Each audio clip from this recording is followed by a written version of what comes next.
Good evening, everyone, and welcome. Thank you for joining us for this session of Get to Know webinar series hosted by ACEnet. ACEnet, or Appalachia Center for Economic Networks, is a nonprofit economic development organization based in Athens, Ohio. We support the growth of local and regional businesses through technical assistance or access to shared resources, facilities, and strategic network connections. ACEnet is a proud partner organization of the ARFPC, which was a USDA-supported initiative that strengthens regional food systems by providing infrastructure, access to markets, and opportunities for food-informed businesses throughout our region. My name is Reggie Morrow. I am the coordinator for distribution and marketing with ACEnet, and I'm excited to introduce Rick Harrison. He is the founder and CEO of Farm Trader, an innovative platform that helps producers grow their customer base and reach new markets. As we get started, Rick is going to share an introduction of Farm Trader, and then we'll open the floor up for questions so that we can continue to have a conversation and get the answers that we are looking for. Rick, welcome. Thank you. Thank you. I appreciate it, Reggie. Thank you guys and everybody at ACEnet for having me on. Look forward to sharing a little bit about kind of what we've been up to, what it is that we're building. Before I start, can everybody see my screen? All right. Excellent. Excellent. Well, thank you again. I'm Rick Harrison. I'm the founder and CEO of Farm Trader. We are an online marketplace built specifically for the agriculture industry. A little bit about my background. Born and raised in North Carolina, live here currently. And then graduated from UNC Chapel Hill. Went into the Army after that. When I got out, I started working on my MBA at Wake Forest University while my wife and I ran a farm, which is what bred Farm Trader. We saw a gap in the marketplace, and here we are. So excited to kind of share a little bit more about who we are and what we do. But before I do that, one of the things I want to talk about is the challenges that we're facing in this industry right now, that led us to creating Farm Trader. We live in an environment right now where, as farmers, we have the classic story of rising costs, tight margins, fragmented markets, and extremely outdated systems when it comes to selling our products. Really, the story isn't much better on the buyer side. Since COVID, we've had this environment where there's been a significant amount of interest in buying and accessing local food, whether that be individual families or wholesale buyers, in order to, one, get access to healthier, more nutritious food, but two, for when systems break down, we have a backup plan in place that can actually become our go-to way of purchasing, if the systems are built correctly. And so we have this huge need and want for access to this local food and access to local products, but the resources available to actually sell those products are just lacking in the space right now. And so we built Farm Trader. What we are is an online marketplace dedicated to small to mid-sized farms across the country. For farmers, you're able to create your own landing page, list your products, set your pricing, inventory, and then offer both direct to consumer and soon wholesale options as well to your buyers. What you get out of this, and we'll go into a little bit more detail, is expanded visibility beyond what you're capable of doing on your own, or what any farm is capable of doing on their own, and a time saver and cost efficiency when it comes to marketing spend and marketing time. For buyers, what we get is a simplified ordering process and actual visibility into what is available in their backyards. That's the biggest problem for a lot of people right now, is they don't know that these resources exist. You go and ask your everyday person on the street, what farms are around you that you can buy from. None of them know the answer. Very few of them know what a CSA is. And so it's a matter of being visible and having a platform that creates visibility for these products so that consumers are able to access them in a way that is familiar with them. So what do we do specifically for farmers? Like I said before, you get a landing page very similar to like a Facebook page where you can list your products, you can list real-time inventory pricing, whether that be direct to consumer or wholesale. Um, the inventory management piece of it can be pretty key, especially when we're talking about pre-sales. One of the things that we're enabling is the ability for you to be able to list products ahead of schedule. Like your CSAs, you can list those on Farm Trader, or if there's specific products that you want to pre-sell in order to track your inventory and demand, you can do so through our as well. Um, we integrate with several different shipping platforms. We integrate with your website in most cases because most websites are built on the same type of platform as Farm Trader. So it kind of keeps your inventory clean across multiple different platforms. On the direct to consumer side, what we do is 100% of proceeds go to the farmer. What we do is charge a small processing fee to the end consumer. This obviously will change once we get into kind of the wholesale side of things, just because of the requirements involved with wholesale buyers and the margins that they have to deal with as well. Um, but like I said before, the biggest thing that we are able to do as an online aggregator marketplace for this industry is expand visibility. We have an reach of close to over 50,000 email subscribers, tens of thousands of people on our site every week. And we are constantly reaching out via email, Facebook, Instagram, all the social media platforms, in order to get visibility into local food systems. And that's kind of what we're all about here. Also, feel free to jump in and ask a question at any time. What do we do on the buyer side? So on the buyer side, like I said before, you're able to get direct visibility into what is immediately around you in terms of local food and local ag products. When you log on to the Farm Trader page, what you see first are the products that are closest to you, because the whole purpose of this type of platform is to drive local traffic to local businesses so that dollars that are local stay local, and it starts supporting small businesses in your community. You're able to create accounts, save farms, save products. You can place single or bulk orders. One of the key I'll get into the costs as well. Feel free to hop in if it's just us four in here. It's very informal.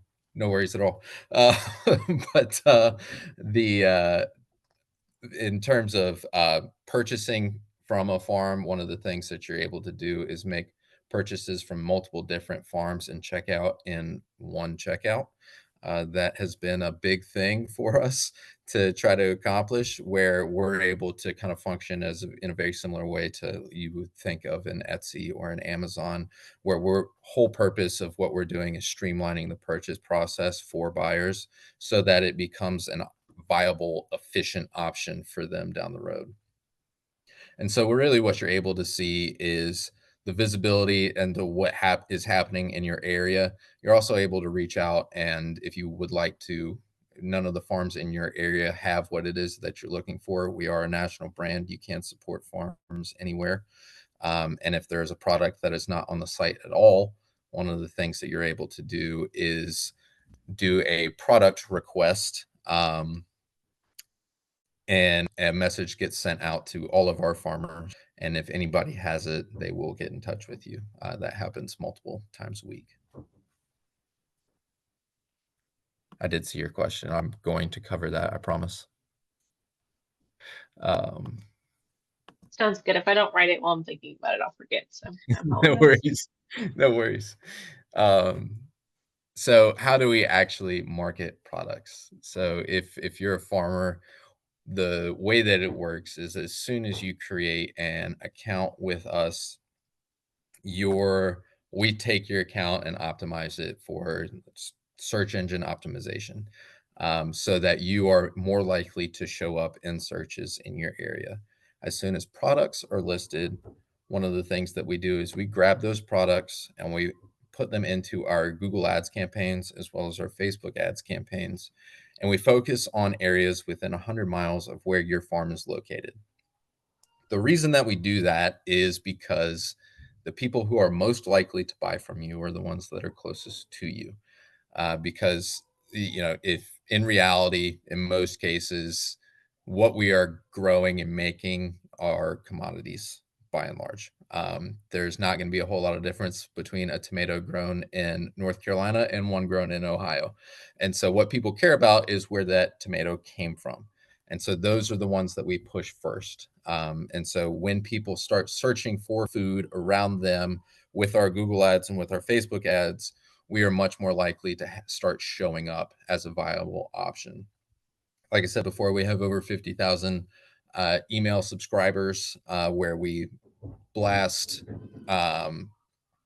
messages about new products that are listed, new farms that have joined. We do social media highlights. And then what we really focus on trying to do is targeted marketing that kind of levels the playing field for the small to mid-sized farm, so that all of a sudden we're able to start competing at scale. So why does this actually matter? And why are we worrying about changing the way that things have been operating? The reality is small and mid-sized farms across the country are kind of an endangered species right now. We're seeing more and more of them drop away or get pushed out. And in my opinion, the reason primarily for that is not doesn't really have anything to do with legislature. It doesn't really have anything to do with, um, the ability for these farms to be farms in the marketplace. The issue is visibility. Nobody knows that we exist. And if nobody knows that we exist, we will not make sales in order to compete and stay in business. And so one of the things that we focus on doing is creating a platform where we have tens of thousands of farms listing tens of thousands of products, so that all of a sudden, when Google searches are made, we show up as an option competing with Harris Teeter, competing with Kroger, competing with Sam's, any of the other major retail chains. And so one of the things that I want you to think about when it comes to a marketplace, right? And why we built it this way. If you think about a product search for pretty much any product, let's just say we'll say headphones for right now. If you type into Google headphones, what do you think the first thing that comes up is going to be? Is it going to be a headphone company that sells headphones? The answer is probably not. It's going to be Amazon. And why is that? So Amazon has hundreds of headphone companies selling hundreds of headphones. And with that scale comes visibility. And so that is directly how it translates for us, where with scale comes visibility, and with visibility comes the ability to compete with large retailers and starting to change the status quo of where our food comes from, how it is sourced, and what is top of mind for people when they think about getting their groceries for the week.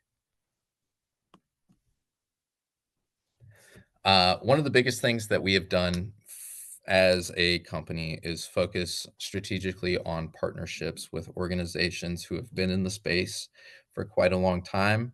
And as a startup business, I didn't mention this before, we've been in business for about a year. So we're very new to the space. But one of the things that we wanted to focus on, and as a startup owner, one of the things that you have to gauge is traction. Is what you're making important? Is it making a difference in the marketplace? And if your business is pre-revenue, what signs are there that you are actually onto something and you should keep going? the thing that keeps us going pretty much every week is the fact that we have built a pretty large network of partner organizations. On this slide, you'll see some of them. And each one that we talk to gets really excited about what it is that we're building. And so that's kind of how we've sought credibility, how we've validated what it is that we do. We work with over 400 farms across the country. In the top left there, you can see our map. I've worked with the Extension Office in Illinois. We are a resource partner with the North Carolina Department of Agriculture. I was in the Army, so we do a lot of work with the Veterans Farm, Second Harvest Food Bank, Virginia Department of Ag, and of course, groups like ACEnet. And so what we really focus on is we have all of these fantastic organizations doing a lot of fantastic work across the country. And what we need is a way to bring all of those voices together in one place, so that we're able to kind of amplify all of the work that each of these groups is doing and build a tool that helps the people that they seek to help be successful in the marketplace, and start to kind of win over the hearts and minds of the buyers who are looking for new ways to source food.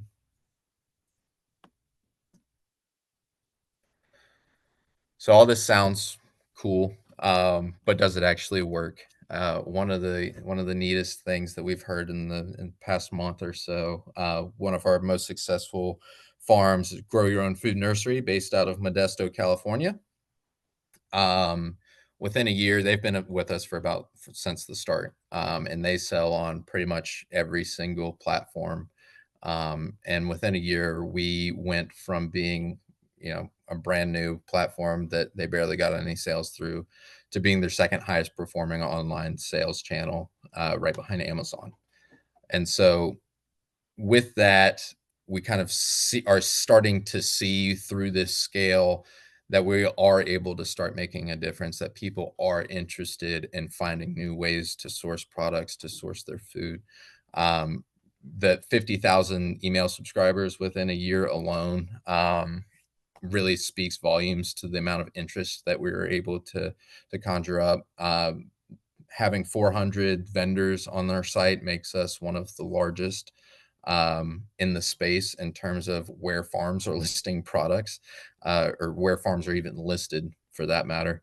And then we have thousands of products listed. So each farm that we have on the platform is really starting to engage with it, which is allowing the momentum to kind of pick up in terms of searchability, and ability to be seen when people are searching for these types of goods on the internet. And so the main point of this slide is to say that, like, we're not something that's a year old and will be gone next year. With the traction that we're seeing here, we are going to be around, and it is our mission to start trying to make a difference here in the way that people buy and source their food, and to keep farms a viable business option for a lot of people.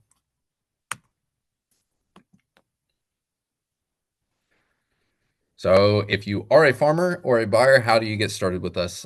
In the top center of our website, when you go to thefarmtrader.com, you'll see the tab Create a Farm. For farmers, this is where I'll answer your question.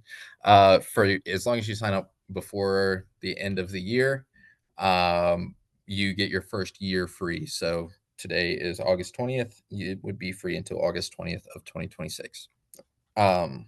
The cost after that is $10 a month or $100 for the year. And this is specifically for the direct to consumer side. Pricing will be slightly, we can certainly have another conversation about that once all of that platform has finished being ironed out. Excuse me. And so really what that $10 a month or the $100 a year that you pay does, it gives us a marketing budget to start playing with. Every cent that you give us goes directly to marketing your products. We make money when you make a sale. And for buyers, one of the things that you're able to do is you're able to automatically log on and start shopping based off of what's around you. You can also create an account. Those are free. what you can do is save farms, save products, easily access past purchases, and make those kind of repeat purchases that you're looking for efficiency. And with that, I will stop my monologue and open it up to questions. Again, thank you guys for letting me share. Yeah, of course. Thank you for that wealth of knowledge and information. My question off the bat, um, 50,000 subscribers. Are those just citizens? Are those mostly businesses? Are those institutions? What size demographic could we potentially be looking at for those 50,000?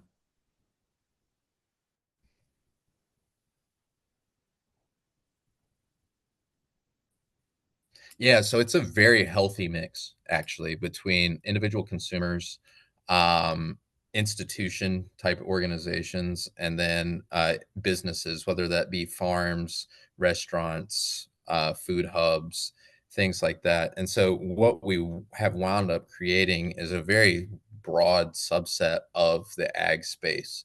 And so one of the things that I didn't touch on is that this is not just about selling food. If you're a farmer, we wanted it to be able to support every facet of your business, so you weren't having to jump from platform to platform in order to operate. So you can source your goods, your seeds, pretty much if it has something to do with the ag space, we are a viable option for you to list it and sell it through. And so when it comes to individual subsets, one of the things that we do, if there's like a specific area that a specific farm wants to market in, we are able to nail that down within a zip code if we want to, and tell you, you know, how many of the people that we're reaching out to are businesses, how many of them are individuals, and then what type of engagement you can expect from those types of consumers. Awesome, thank you.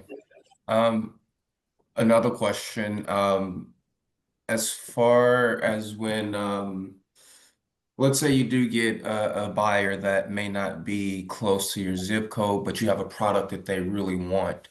When it comes to shipping, does Farm Trader take care of the shipping? Is there something built into the price?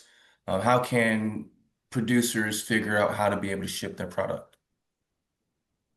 Yeah, yeah. So that's one of the things that we get asked all the time. And so I think that one of the things that we have done, simply because we're a lean startup, is this: the infrastructure to create a way for us to assist with the shipping was really kind of cost prohibitive. And there are a lot of businesses that do it much better than we could ever hope to, that already exist, like FedEx and UPS. And so we leave shipping up to the farmers in a very similar way to Etsy. One of the things that we do enable, however, is you're able to print shipping labels directly and packing lists directly from our website. One of the other things that we are working on is we are in the final phases of partnering with a cold packaging supplier. So all Farm Trader farms will get 20% off of the products and shipping products that you need in order to be able to extend your reach. Um, and so we will help educate farmers on how to best ship their goods.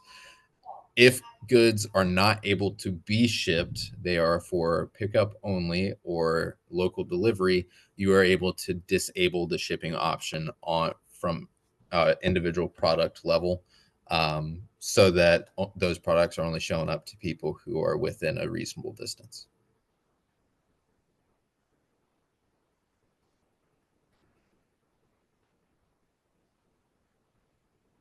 Do you all offer any advice on how to ship products? So if someone's looking to ship meat or ship more time sensitive materials like plants and stuff, do you all offer any kind of support on that?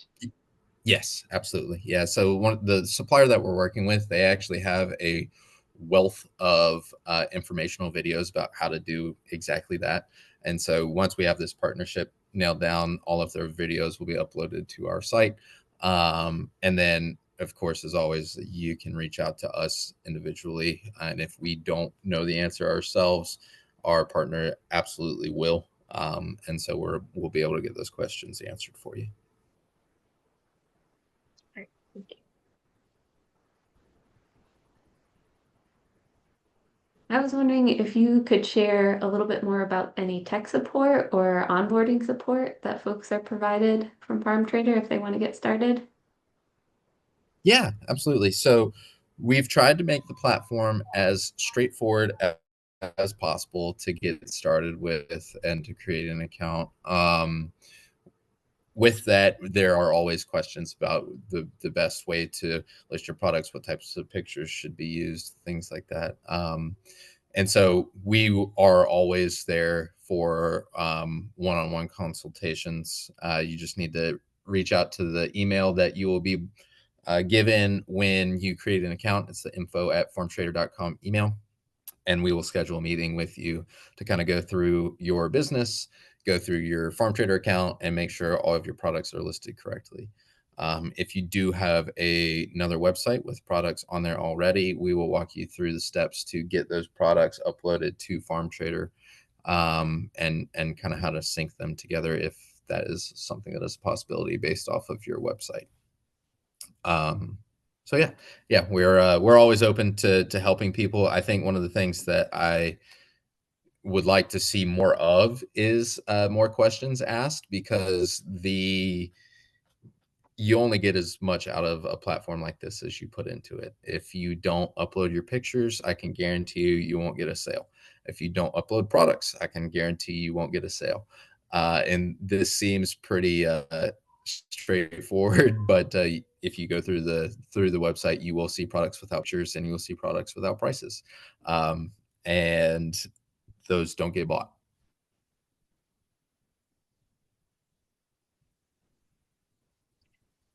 Are there ways, and this might be a silly question, but are there ways that producers who utilize your platform for CSA shares or even like meat, selling meat or direct consumer products, is there a way that they can link directly to your online sales page from their current website or come from their social media page to kind of Yeah, direct absolutely. most of their sales to go through there? Absolutely. Yes. And one of the things that you get as well when you create your account is on your dashboard, there'll be a QR code. And so like you can have that printed out and people can scan it and get straight to your Farm Trader page from that as well. So you can link it on your social media, you can link it on your website and drive traffic to there, for your sales channel. And I think the more connected that you're able to be with it, again, the more places you show up, the more likely people are to recognize you and start to get familiar with you and purchase from you. Great, thank you. Yeah, absolutely. Have you been able to see any trends on what kind of products or sectors of agricultural products do really well on Farm Trader? Yeah, so being an online platform, the products that perform the best are the ones that can be shipped. And so a lot of meat, a growing amount of produce now that we have started to educate people on how to ship it. And then a lot of nursery products, seeds, farmers buying seeds. There's a lot of interest in the livestock side of things. Obviously, nobody's going to buy an animal on a website. At least I wouldn't think so.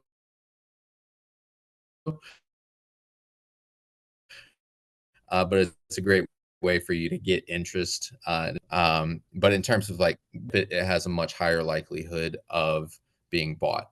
The reason is pretty obvious in that if you can ship it, more people can access it from further away. And so with that, we're able to kind of expand the marketing of that individual product. And so you get more eyeballs on it, more likelihood it's going to get bought. Does that mean that you see some producers with value-added products from their We do, yeah. farms? One of our other best performing farms is actually they just sell jams, jam and jams out of Tennessee. They ship nationwide. We do market mostly in Tennessee, and so most of their sales are in Tennessee. But those types of products do perform quite well on the site as well. So yeah.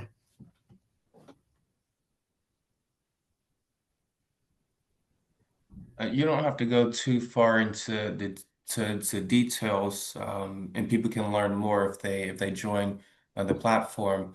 But how do you work with different types of liabilities or legalities? If somebody orders something and it makes them sick, Yeah. farm trader would have to release themselves from that, and the farmer, I would assume, have to take on that responsibility. What type of contract and interaction does that look like?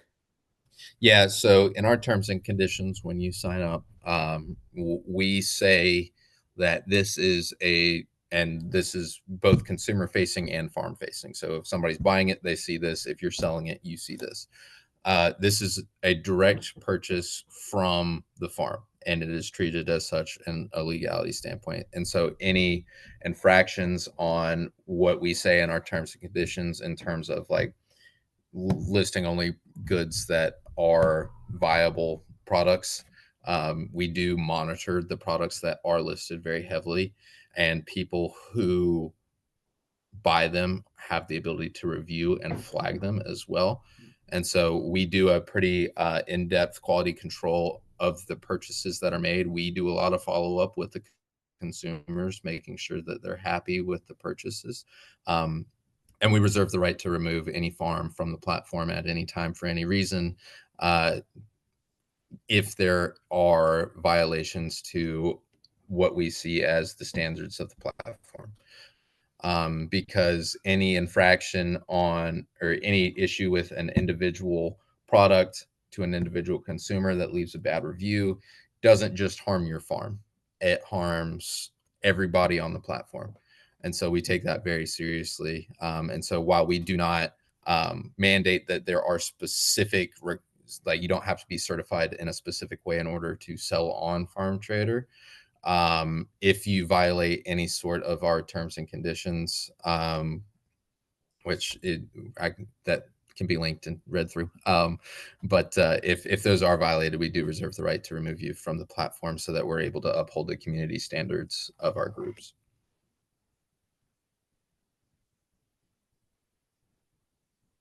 That's great. Thank you. Katie, Kelly, any other questions for Rick today? I don't think so. Thank you so much for taking the time. Yeah, Katie, thank you for hopping on. Really appreciate it. Absolutely. Uh, mhm.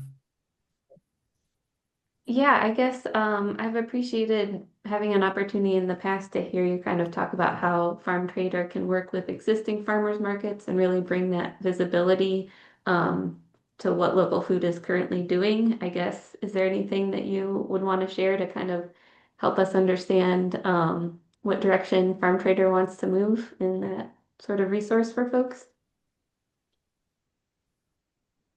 Yeah, so I think for where we fit in with farmers markets and food hubs are it's kind of pretty similar in the way that we function in that regard, where we are a way for people to kind of get a look into what is actually going to be at the farmers market. A lot of the reservations that we hear from consumers is they don't want to take time out of their Saturday to go and not be the product that they're looking for available at the product at the market. And so one of the things that we work with farmers markets on is they have their own landing page with all of their associated farms underneath them and all of the products. So what this does for the farms that are associated with those markets is it gives them multiple places to show up. I always harp on this, but the more places you show up, the better. And so they show up on the farmers market page, and they show up on their own farm trader page as well. And so purchases can be pre-ordered to be picked up at farmers markets. Food hubs utilize this for for very similar purposes. A lot of them have started to shift away from their own platforms or marketplaces to use us instead, just because of the amount of visibility that we are able to get, as opposed to an individual food hub, in the same way that as an individual farm, you get more visibility on the platform like this. And so I think for food hubs and for farmers markets, a good way to think about this is to just like get more eyes on your products, get more eyes on your market, so that people are able to kind of interact with it before actually going to the market. So the idea is not, the concerns that we get are that we will see a decreased number of people going to farmers markets if it is listed on a platform like this. The reality is what we see is the exact opposite. And the reason for that is because I don't know if you've ever met anybody, but I certainly haven't, that has had a bad time at a farmer's market. And so people go back. And so what we are trying to do is get people engaged who would not normally go. And then those who normally go, who have busy lives, are still able to interact and buy from the farms that they want to, and then pick it up when it fits them or have it shipped to them. So yeah.